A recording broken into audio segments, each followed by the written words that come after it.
Ito mga guys, nagagawa ko dito ng farm ng mga kamuting kahoy. Ito po, yan, hanggang po doon sa dulo. Yan. Ito po sa kalsada para po maganda lagi, malinis laging kalsada. Ang ginawa ko, lalagyan ko ng tanim para mayroong pakinabang po itong lupang ito. Yan, ng kamuting kahoy hanggang doon sa dulo po. Puro may kamuting kahoy na po yan. Ito para diretso bakod na rin pag tumubo yung mga kamuting kahoy. Kaya mga guys, pagbablog naman po tayo ngayong umaga ito tungkol sa pagtrabaho sa uma. Ito, pre, video mo daw ako yan. Tutok mo.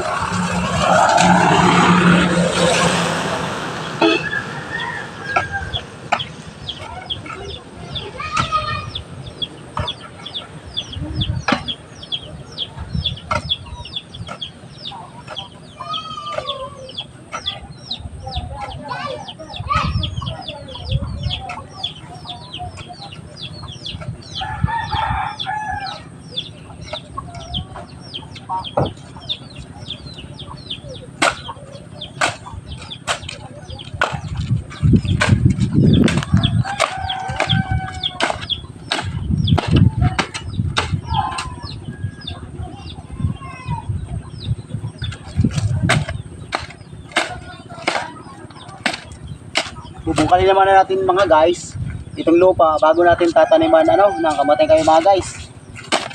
Para maganda naman yung tubo ng kamuting kahoy natin. Guys, ito na guys. Lalaki, dami ng lupa guys.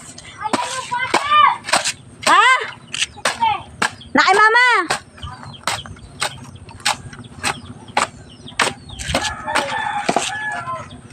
Hindi naman maganda. Ito na guys. Ang bahay namin. Babago na. Puro ba? Puro kamuting. So, mga guys, ganda po yung pagiging paraan natin mga guys. Mga kaplanta, Kala ko, ibang planeta eh. mga kaplanters, mga kaibigan, ang tunay na magsasaka, ay ito po yung ating ginagawa. Bago itatanim natin kamuting kahoy mga guys, bubungkalin muna natin itong lupa para buwaghag. Saka, sunod naman natin itong kamuting kahoy itatanim. Bagay si Kuya magbukbang. Diba? Mga guys,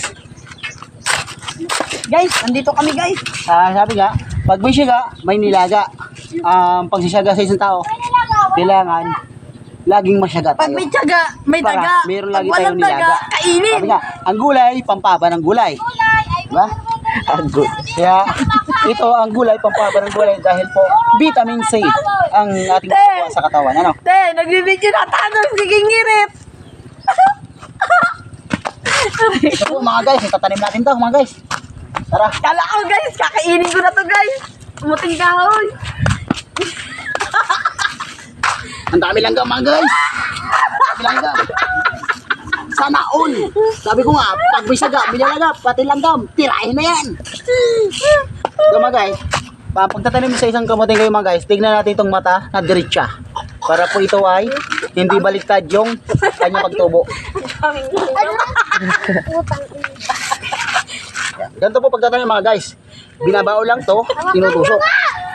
Yan. Tapos dinadangkal. Hop, dalawang dangkal mga guys, ano? Okay. Yan. Ganyan lang po mga guys ha. Ang pagtatanim ha. Kailangan huwag baliktad. Hop. Yan. Kasi pag baliktad po pagtatanim ay pangit. Diyan mo na. Yan, no? Ito po. Tinutusok. Kailangan pantay ito. Yan. Diba? Mga guys, yun lang. Ganyan lang magiging paraan natin mga guys. Ano? Saka isa pa. Yan, binabahan lang tinutusok lang mga guys.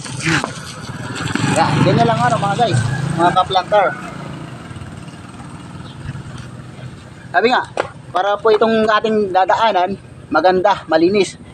At may pikinabang pa itong lupang ito. Itong bakante, no? Up! Yan! Up! Yan! Tignan nyo lang mga guys, pagtatanim ko. Pwede nyo kopiyahin. Yan. Kaya mga guys ha. So, walang magawak sa aking cellphone. Ngayon po, ay ito po. Ang pagtatanim pong ganyan, yan. Kailangan dalawang dangkal ang pagitan nila. Para pagtubo, maganda po. Okay. Okay mga guys, bye bye. Natatapos po ang aking video. Ngayon pong pagtanim ng dito sa lupa ng ating kamuting kahoy.